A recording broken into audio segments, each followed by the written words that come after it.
Hi everyone, I'm Frida and I'm back with another video. In this video, I'm going to show you how I made this Octopus Cloisonne Enamel pendant. I started with cutting out the shape of the pendant and I'm using copper. After it was cut out, I filed the edges and I domed it to prevent warping. I applied black counter enamel on the back and I fired it with my torch off camera. I applied a layer of clear fuse on the front. I fired it with my torch and I fired it as long as the oxides dissolved in the clear fuse. Until it cooled, I stepped outside and there was a deer in our garden area. How cute!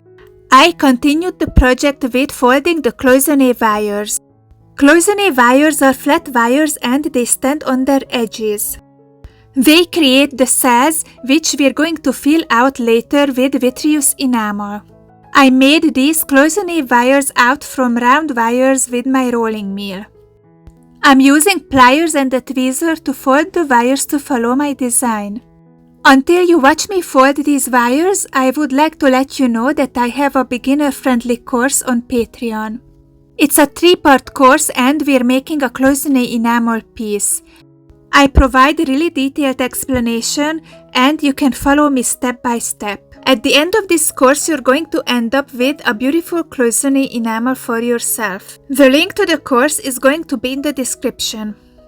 I'm almost done with my wires here and I decided to take a break and make a tea.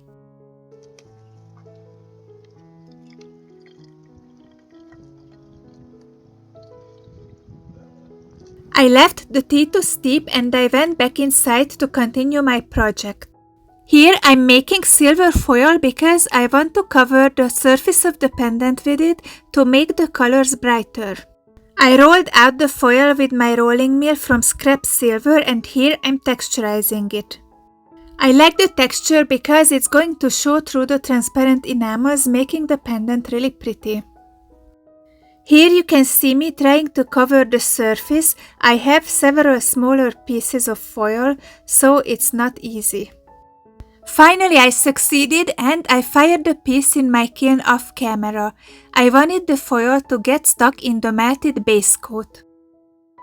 When it cooled, I sifted the clear for silver on the surface of the silver foil.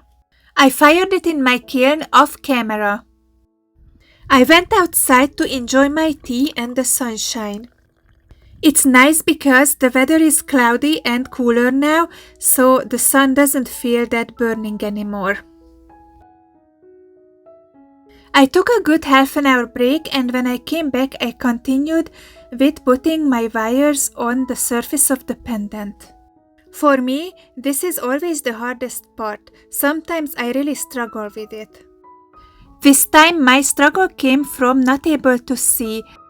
You can tell probably that the silver is really bright, it's almost blinding. The wires are really bright also.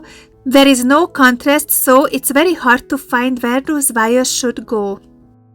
I'm using glue to hold the wires in place until the next firing. It took a lot of time and patience to finish this part of the work. When it was finally done, I waited the glue to dry and fired it in my kiln off camera. During firing, the wires got stuck in the melted enamel on the surface of the pendant. The wires don't move around anymore, so the time came to apply the colored enamels.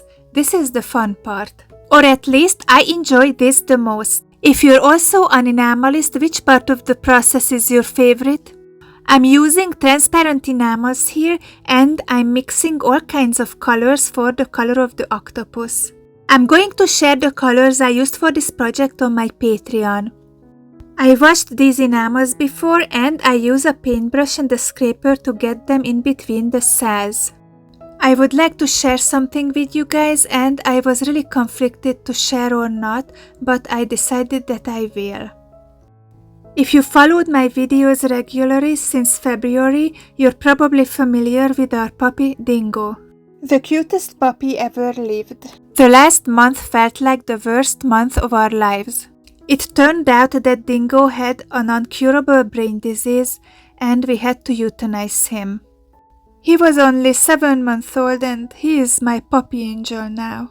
If you have dogs, probably you know how hard it is losing them, not to mention how hard it is to lose a puppy. If you watch until the end of the video, I posted a little footage of us playing, me and him.